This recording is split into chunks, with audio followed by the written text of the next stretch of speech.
Okay, let's have a discussion about freedom before we get to a massive, massive show. And along those lines of freedom, let's talk about the fact that the Anti-Communist Manifesto is available on paperback now at jessekelleybook.com. Stop, I had to do that. I had to do it.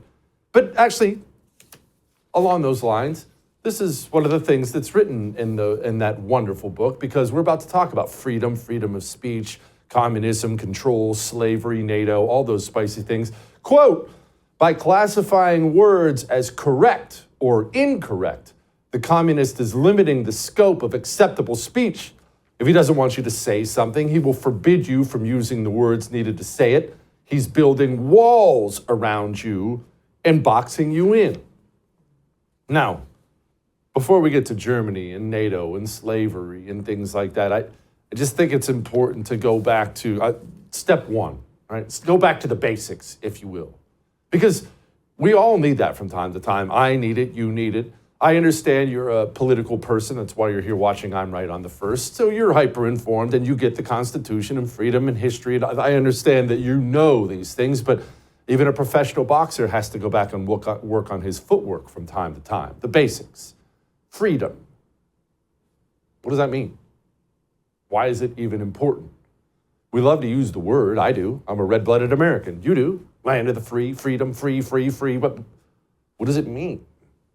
It doesn't actually mean some of the things even that I love, that you may love. Tanks and planes and bombs. Freedom doesn't mean that. The flag, that's not freedom. What does freedom mean? Freedom that has real, genuine meaning means the government can't control you. It's freedom from government control. That is everything. It's not a small thing, because I've lived 43 years and I've only lived in a relatively free country. We'll get to that in a minute. I take it for granted. I admit, I'm ashamed that I do, but I take it for granted. It's all I've ever known. It's freedom. But here in the United States of America, land of the free, shining city on a hill. We'll get back to that in a second too. What does that mean? That means here in this country, unlike most countries historically, honestly, almost all of them historically, in this country, I can say things and the government cannot arrest me for those things, can't apprehend me, can't stop me from doing so.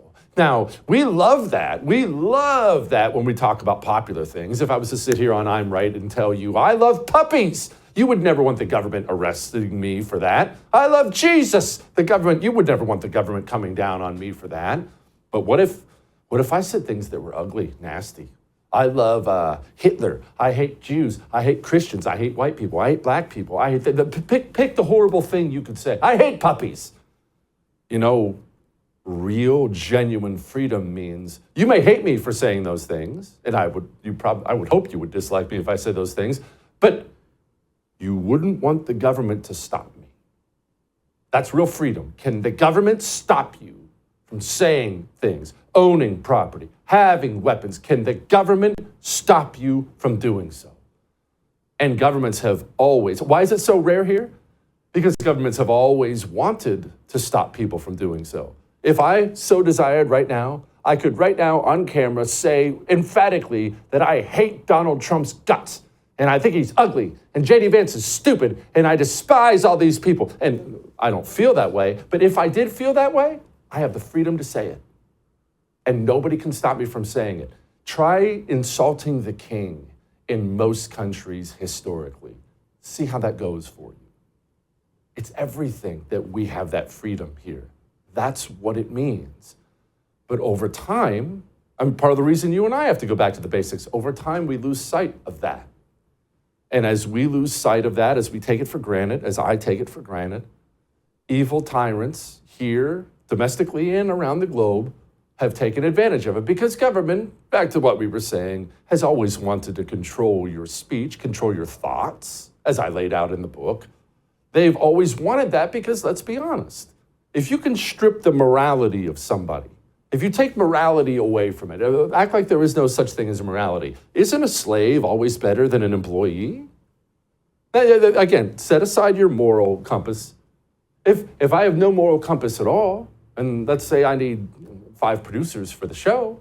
Why would I want employees? I have to pay. I have to consider their feelings. I have to do that. Why wouldn't I just want slaves? Do this, don't do that. Work 24 hours a day. I don't care. Work till you die. Isn't that more beneficial to me? Well, that's how governments see us. And so freedom, America being the shining city on a hill, means we have to take strong stances and have historically against tyranny, not just domestically, but around the globe. Did you see this 60 Minutes clip on what is happening in Germany? Inside, 6 armed officers searched a suspect's home, then seized his laptop and cell phone. Prosecutors say those electronics may have been used to commit a crime. The crime? Posting a racist cartoon online. More than 50 similar raids played out. Part of what prosecutors say is a coordinated effort to curb online hate speech in Germany. Is it a crime to insult somebody in public? Yes. Yes, it is. And it's a crime to insult them online as well? Yes. The fine could be even higher if you insult someone in the internet. Why? Because in internet, it stays there. If somebody posts something that's not true, and then somebody else reposts it or likes it, are they committing a crime?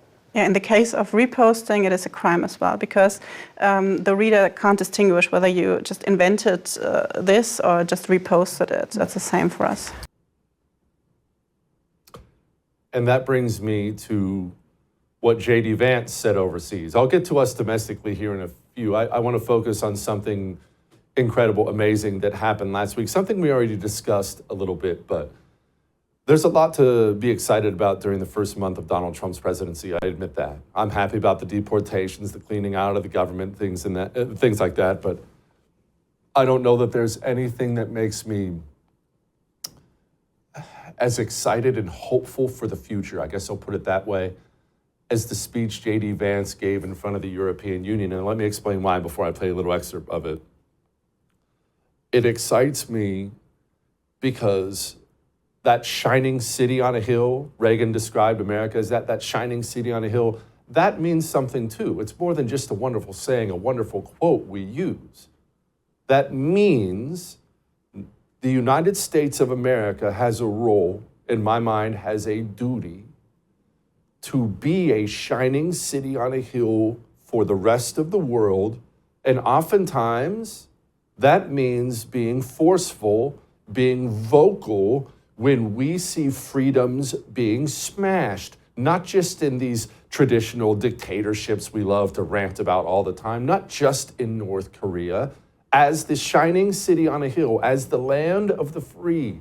When we see even our allies, if we're going to put it that way, allies in Europe, smashing freedoms, smashing the most critical freedoms, we have a duty, an obligation to stand in front of them and speak boldly like this. I don't know that I've ever heard a politician say something I found so inspiring.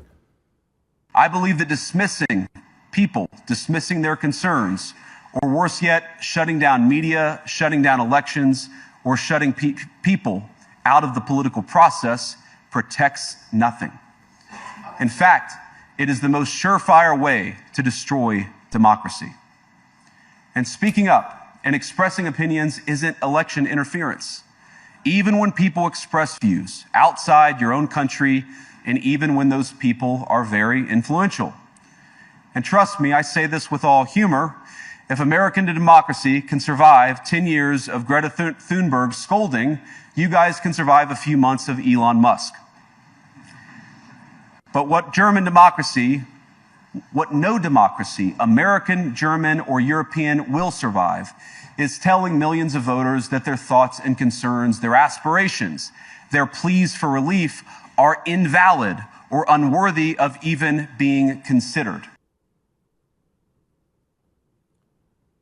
It means so much to me to watch us lead again, because I love my country so much.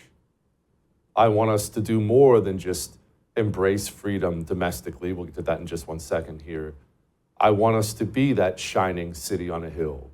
I view that as being our role to uplift the entire planet, not just with bombs and bullets as we've done many times before, but by going abroad and sometimes even in the faces of our friends, telling them you are wrong and you are doing wrong and you are doing your people wrong and you should change. This is America speaking. It inspires me and I love it. And good for J.D. Vance and good for Trump for letting him do it. Now that brings me to domestically as we wrap this up here. I know you're aware of this, but don't think for a single solitary second that we are beyond or above that here. In fact, we just experienced 4 years of it here, and had, God forbid, Kamala Harris won that election, we would be in the middle of another 4 years where it would have gotten worse and worse and worse and worse as the evil tyrants domestically unleash their hounds on us. Remember, just remember this little tidbit. If you remember nothing else, remember that the Federal Bureau of Investigation coordinated with Facebook to censor a damaging story they didn't like so Donald Trump could lose his re-election bid. Tyranny is a breath away here. The FBI, I think, basically came to us, some folks on our team, and was like, hey, just so you know, like, you should be on high alert. There was we thought that there was a lot of Russian propaganda in the 2016 election. We have it on notice that basically there's about to be some kind of dump of that's similar to that. So just be vigilant. We are a breath away. Keep voting Democrat. We will see what's happening in Germany and even worse here. And to be frank, we've already seen similar things happen here. We must be ever vigilant, and we must be that shining city on a hill. All that may have made you uncomfortable, but I am right. I would thank you for coming to my YouTube channel, but I know how brilliant it is, and I know you love it here. So subscribe and watch. We're gonna start really ramping things up and putting some funny stuff, some interesting stuff out there, some collaborations. Either way, my YouTube channel is officially the place to be. So stick around.